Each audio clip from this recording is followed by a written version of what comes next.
Perkenalkan, nama saya Diva Rizky Dindasari dengan NIM 400114206504149. Saya dari program studi D4 Akuntansi Perpajakan Universitas Diponegoro. Di sini saya akan berikan sedikit informasi mengenai aplikasi Atlas atau Audit Tool and Link Archive System. Sebelum bahas materi selanjutnya, saya akan memberikan sedikit informasi umum terkait Atlas. Atlas adalah sebuah aplikasi audit yang bertujuan untuk membantu dalam pelaksanaan audit umum laporan keuangan. Bantuan tersebut berupa penyiapan dokumentasi kertas kerja yang terintegrasi, mulai dari tahap pra-perikatan sampai pelaporan. Atlas memudahkan implementasi kepatuhan terhadap standar audit atau standar profesional akuntan publik yang disingkat SASPAP. Dengan demikian, secara umum, tahap audit pada aplikasi Atlas telah menyesuaikan dengan audit berbasis International Standard of Auditing atau ISA yang terdiri dari 4 tahap audit. Yang pertama adalah penerimaan dan keberlanjutan klien atau pre-engagement. Lalu yang kedua adalah penilaian risiko atau risk assessment. Dan yang ketiga adalah respon risiko atau risk response. Yang keempat adalah pelaporan atau reporting.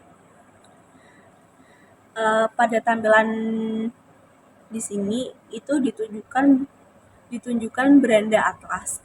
Nah, beranda ini itu berisi informasi umum yang harus diisi oleh auditor untuk melakukan proses selanjutnya. Pada kertas kerja ini terdapat 3 jenis isian yang harus diisi oleh auditor. Yang pertama adalah identitas auditor. Lalu yang kedua adalah identitas klien dan yang ketiga adalah informasi perikatan. Pada beranda atas di sini juga menampilkan audit cycle atau siklus audit. Kertas kerja ini berisi informasi secara garis besar terhadap proses perencanaan audit yang meliputi tahapan pra-perikatan, risk assessment, risk response, dan reporting. Gambar pada siklus audit ini hanya untuk mempermudah auditor pada setiap tahapan audit. Jika terdapat evaluasi bukti audit yang mengharuskan auditor untuk melakukan pekerjaan tambahan yang diperlukan pada tahap sebelumnya, maka auditor dapat kembali ke tahapan berikut. Selain itu, di sini juga ada konten. Pada konten ini menampilkan daftar seluruh kertas kerja yang ada dalam aplikasi Atlas beserta indeks untuk setiap kertas kerjanya. Untuk kertas kerja yang pertama itu adalah A1 atau pre-engagement, yaitu kertas kerja ini digunakan untuk melakukan analisis terhadap faktor-faktor yang menjadi pertimbangan apakah auditor akan menerima atau melanjutkan perikatan audit. Nah, selanjutnya ada kertas kerja A2, risk assessment. Pada bagian ini berisi seluruh kertas kerja untuk melakukan proses pengidentifikasian dan penilaian risiko serta mendokumentasikan prosedur yang dilakukannya.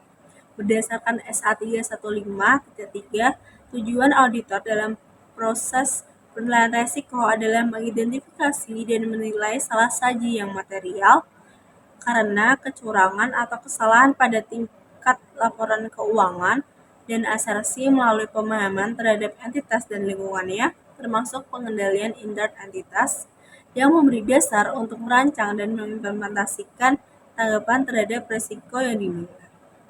Secara umum, dalam tahap ini, auditor akan melakukan 3 hal, yaitu penentuan materialitas, mengidentifikasi risiko, menilai risiko, dan merencanakan pendekatan audit. Untuk kertas kerja yang ketiga, yaitu kertas kerja B atau risk response. Pada tahap ini, auditor akan melakukan prosedur audit lanjutan untuk menanggapi risiko yang telah diidentifikasi dan dinilai pada tahap risk assessment. Secara umum, pada tahap ini akan dilakukan prosedur sebagai berikut. Yang pertama, penilaian prosedur untuk akun yang dipilih. Yang kedua, penentuan jumlah sampel yang akan diuji. Yang ketiga adalah input jurnal koreksi. Dan yang keempat adalah prosedur pengujian khusus. Untuk selanjutnya adalah kertas kerja C atau completing and reporting. Pada tahap ini akan dilakukan tahapan akhir dari audit, termasuk evaluasi terhadap bukti-bukti audit yang diperoleh serta prosedur lainnya sebagai pelengkap dari prosedur utama yang telah dilakukan pada tahap risk response sampai dengan dilakukan penerbitan laporan audit independen. Selanjutnya, saya akan mencoba mengisi kertas kerja A1 atau pre-engagement. Untuk kertas kerja yang pertama adalah kertas kerja A110, yaitu analisis penerimaan dan keberlanjutan hubungan dengan klien. Kertas kerja ini merupakan kontrol atas isian kertas kerja pendukung yang terdiri dari 4 kertas kerja pendukung, yaitu yang pertama A1101, yaitu kertas kerja tentang isu pelaporan keuangan terdahulu. Lalu ada A1102 terkait integritas manajemen. Lalu yang ketiga ada A1103 terkait kompetensi dan ketersediaan waktu dan independensi personil KAP. Dan yang keempat adalah A1104 terkait komunikasi dengan auditor pendahulu. Pada isu pelaporan keuangan terdahulu, kriteria yang dipilih adalah entitas berdiri sejak lama dan laporan keuangan periode sebelumnya tersedia dan telah diaudit auditor independen lain atau auditor yang bersangkutan. Jika memilih kriteria tersebut, maka kertas kerja A1101 sampai dengan A1104 akan muncul secara otomatis. Selanjutnya, jika auditor akan menerima dan melanjutkan hubungan dengan klien, maka auditor dapat memilih pilihan dia, dan selanjutnya akan muncul otomatis template laporan keuangan. Dan yang bagian paling bawah itu terdapat kesimpulan yang dimana auditor akan diminta untuk menjelaskan alasan tetap menerima perikatan dan diisi secara manual.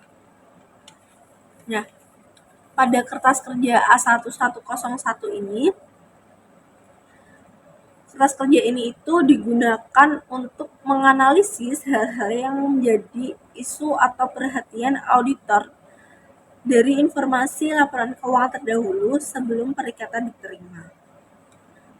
Lalu untuk kertas kerja A1102 berisi atau digunakan untuk menilai integritas manajemen sebelum perikatan dimulai.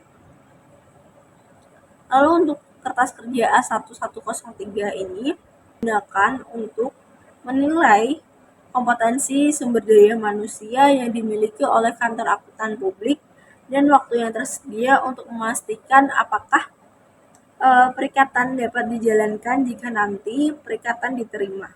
Pada tahap ini, auditor mulai menganalisis sumber daya manusia yang akan masuk dalam susunan tim perikatan.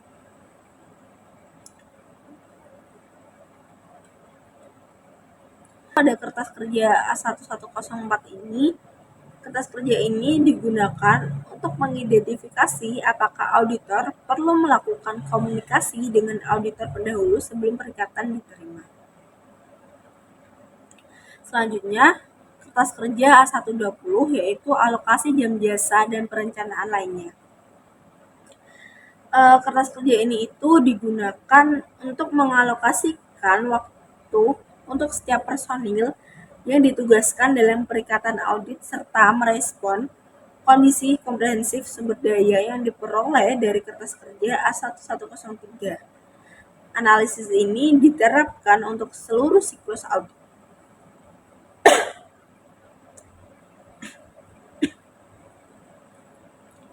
Untuk semua kertas kerja pada bagian bawah ini kertas kerja yang sudah terisi seharusnya status KKP-nya itu adalah komplit.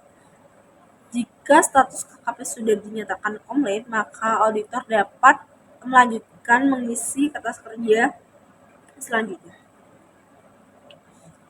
Selanjutnya, pada kertas kerja A130 atau surat perikatan, pada kertas kerja ini itu untuk menganalisis surat perikatan yang akan ditandatangani oleh kantor akuntan publik dengan klien. Dan di sini itu terdapat beberapa pertanyaan sebagai kontrol untuk memastikan bahwa isi dan kelengkapan surat perikatan yang dibuat telah sesuai dengan standar yang berlaku. Dan untuk status KKP-nya itu komplit, karena jika sudah komplit itu dapat mengisi kertas kerja selanjutnya. Lalu selanjutnya ada kertas kerja A140, yaitu kerja surat tugas. Pada kertas kerja ini digunakan untuk mengecek kelengkapan surat tugas untuk tim perikatan yang akan melaksanakan audit. Nah, di sini terdapat beberapa pertanyaan yang diisi oleh auditor yang menunjukkan atau sesuai dengan kondisi yang ada. Lalu kertas kerja selanjutnya adalah kertas kerja A150, yaitu pernyataan independensi. Pada pernyataan independensi ini berisi informasi mengenai analisis kantor akuntan publik terhadap independensi atas pelaksanaan audit baik untuk tim perikatan maupun kantor akuntan publik. Dan di sini juga terdapat beberapa pertanyaan yang diisi oleh auditor sesuai dengan kondisi yang ada. Untuk kertas kerja selanjutnya adalah kertas kerja A160 atau kertas kerja komunikasi tim perikatan. Pada kertas kerja ini digunakan untuk mengidentifikasi komunikasi dan konsultasi yang terjadi di antara tim perikatan dalam rangka proses pelaksanaan audit. Di sini juga terdapat beberapa pertanyaan yang diisi atau di-checklist oleh auditor sesuai dengan kondisi yang terjadi. Lalu untuk kertas kerja terakhir pada kertas kerja A1 itu adalah kertas kerja A170 atau kertas kerja perikatan tahun pertama. Nah, pada kertas kerja ini digunakan untuk mengidentifikasi prosedur yang harus dilakukan auditor pada perikatan tahun pertama. Perikatan tahun pertama itu mempunyai perlakuan khusus sesuai dengan standar audit yang berlaku. Kertas kerja ini muncul jika auditor memilih tipe perikatan tahun pertama pada lawan berada. Nah, pada lawan berada sebelumnya itu kan ada dua pilihan. Nah, jika auditor memilih perikatan tahun pertama, maka kertas kerja A170 ini akan muncul secara otomatis. Nah, untuk melihat sejauh mana auditor telah mengisi kertas kerja yang ada pada aplikasi Atlas ini, auditor dapat melihat pada lingkaran ini. Dan di sini akan tertera informasi status KKP yang telah terisi secara komplit.